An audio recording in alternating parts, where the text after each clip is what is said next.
Namaste from Bharat. Our vision of one Earth, one family, one future sought to focus on the key concerns of the many. New Delhi summit also affirms that diplomacy and dialogue are the only effective solutions. The days when a few nations set the agenda and expected others to fall in line are over. It was also noteworthy that at India's initiative, the African Union was admitted as a permanent member of the G20. From the era of non-alignment, we have now evolved to that of Vishwa Mitra, a friend to the world. When Sri Lanka experienced a severe economic crisis, it was India that first stepped forward. Programs underway in India highlight the transformational role of digital delivery of public goods. It is still a few nations who shape the agenda and seek to define the norms. This cannot go on indefinitely. Namaste from Bharat. Let me begin by expressing our felicitations to the President of the General Assembly, His Excellency Dennis Francis, and our fullest support to the 78th UNGA's theme of rebuilding trust and reigniting global solidarity. This is an occasion to take stock of our achievements and challenges, even while sharing our aspirations and goals. And indeed, in regard to both, there is much that India has to share. Mr. President, the world is witnessing an exceptional period of turmoil. As it is, structural inequities and uneven development have imposed burdens on the global South. But stresses have been aggravated by the impact of the COVID-19 pandemic and the repercussions of ongoing conflicts, tensions, and disputes. As a result, socio-economic gains of recent years have been rolled back, resources for sustainable development are severely challenged, and many countries really struggle to make ends meet. Navigating the future appears even more daunting today. At this juncture, it was with a sense of exceptional responsibility that India took up the presidency of the G20. Our vision of one Earth, one family, one future sought to focus on the key concerns of the many, not just the narrow interests of a few. In the words of Prime Minister Narendra Modi, it was to bridge divides, dismantle barriers, and sow seeds of collaboration that nourish a world where unity prevails over discord and where shared destiny eclipses isolation. The New Delhi G20 Leaders' Declaration articulates our collective ability to do so. Excellencies, friends, at a time when East-West polarization is so sharp and the North-South divide so deep, the New Delhi summit also affirms that diplomacy and dialogue are the only effective solutions. The international order is diverse, and we must cater for divergences, if not differences. The days when a few nations set the agenda and expected others to fall in line are over. As the United Nations itself symbolizes, finding common ground is an imperative. To listen to others and to respect their viewpoints, this is not weakness, it is the basics of cooperation. Only then can collective efforts on global issues be successful. Recognizing that growth and development must focus on the most vulnerable, We began the G20 presidency by convening the Voice of the Global South Summit. This enabled us to hear directly from 125 nations and place their concerns on the G20 agenda. As a consequence, issues which deserve global attention got a fair hearing.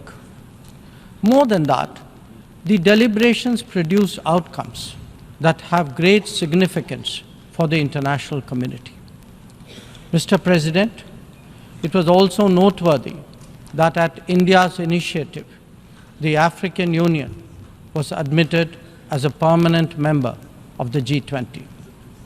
By doing so, we gave voice to an entire continent which has long been its due.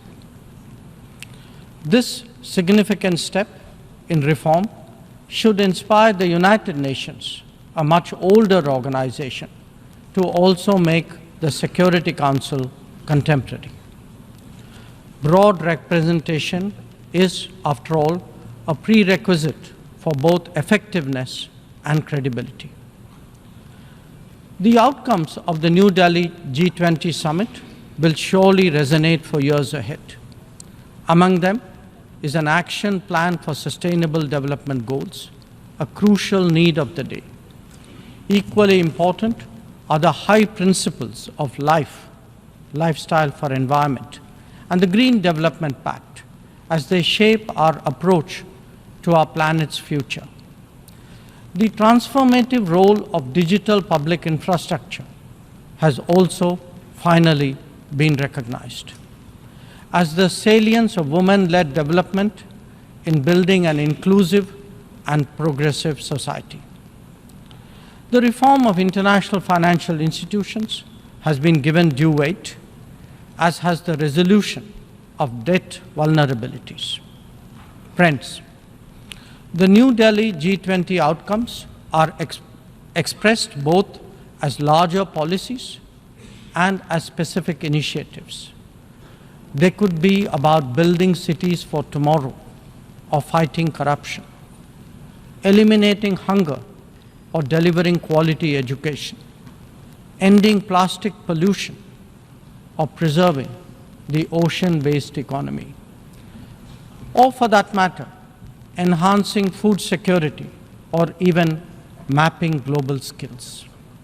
Some address long-standing issues like gender divide and climate action.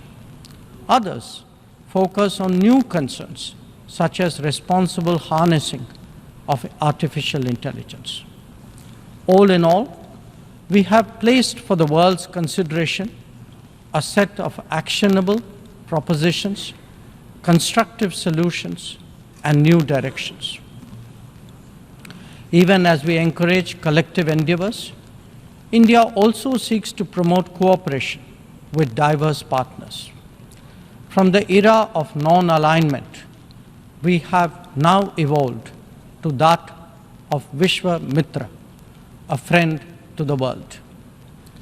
This is reflected in our ability and willingness to engage with a broad range of nations, and where necessary, harmonize interests. It is visible in the rapid growth of the Quad, a mechanism today so relevant to the Indo-Pacific. It is equally apparent in the expansion of the BRICS grouping of independent-minded nations, or in fact, the emergence of the I2U2 combination. Recently, we hosted the creation of the India-Middle East-Europe Economic Corridor, IMEC. The forging of the Global Biofuels Alliance was another notable development.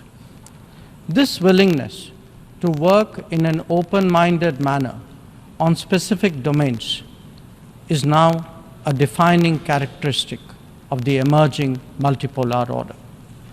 Mr. President, all nations pursue their national interests. We, in India, have never seen that as being in contradiction with global good. When we aspire to be a leading power, This is not for self-aggrandizement, but to take on greater responsibility and make more contributions. The goals we have set for ourselves will make us different from all those whose rise preceded ours. India demonstrated this during the COVID through the Vaccine Maitri initiative. Our endeavors, like the International Solar Alliance and the Coalition for Disaster Resilient Infrastructure, have gathered wide support.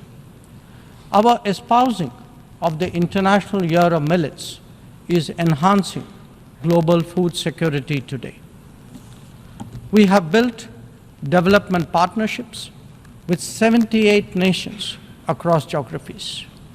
And we have also been first responder in disaster emergency situations.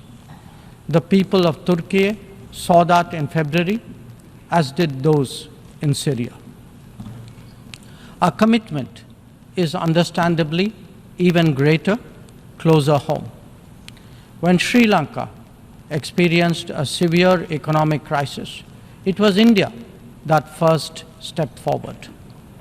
But even in distant regions, partners such as the Pacific Islands have appreciated our contributions to meet their needs in health, in technology, and in climate action.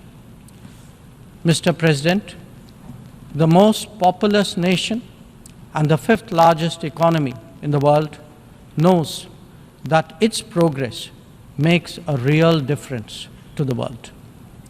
Especially so when so many nations identify with us for reasons of history, of geography, and of culture.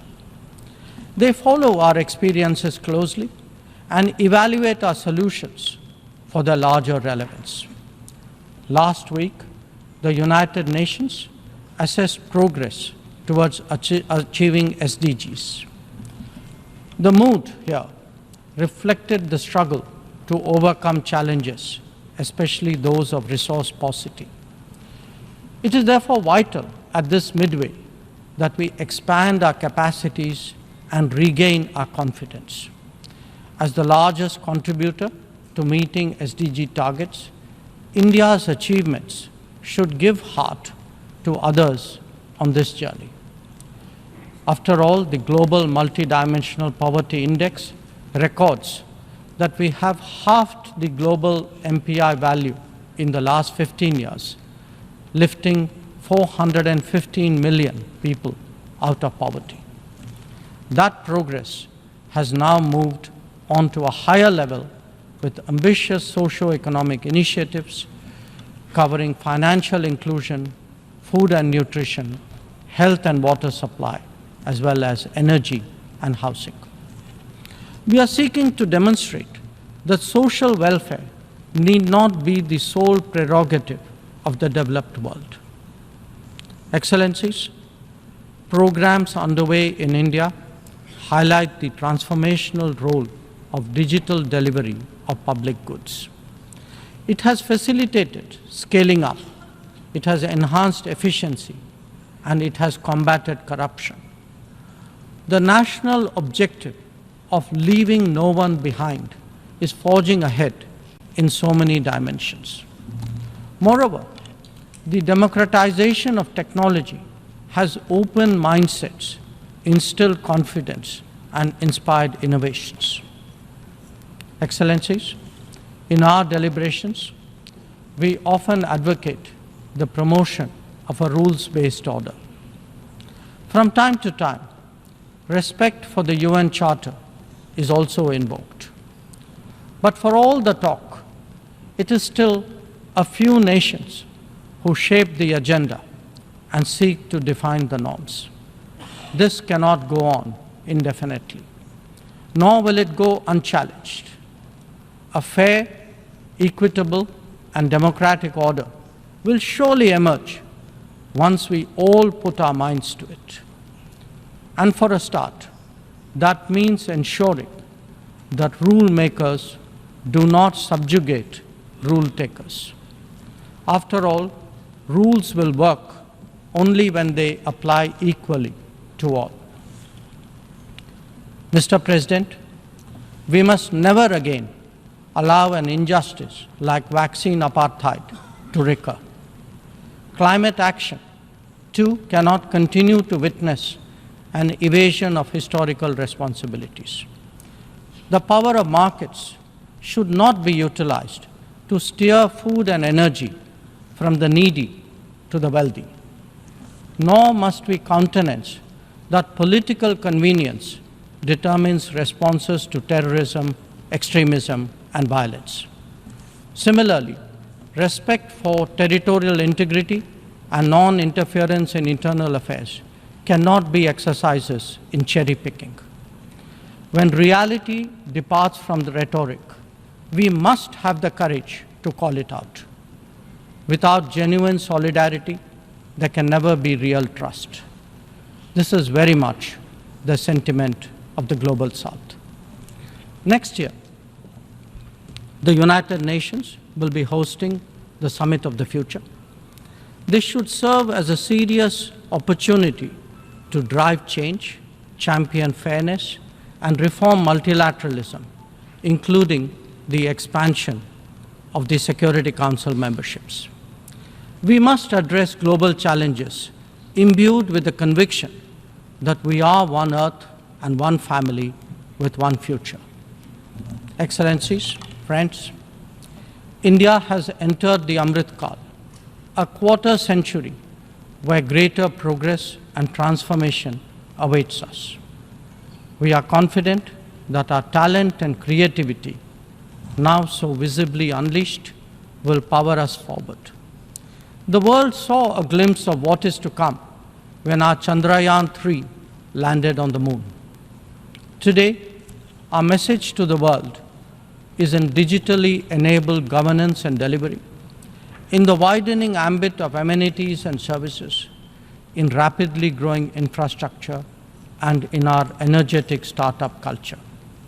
It is visible too in vibrant cultural expressions, such as in the arts, yoga, wellness, and lifestyle. Our latest assertion is in a path-breaking legislation to reserve 1/3 of the seats for women in our legislatures. Mr. President, I speak for a society where ancient traditions of democracy have struck deep modern roots. As a result, our thinking, approaches, and actions are now more grounded and authentic. As a civilizational polity that embraces modernity, we bring both tradition and technology equally confidently to the table. It is this fusion that today defines India, that is Bharat. I thank you, Mr. President.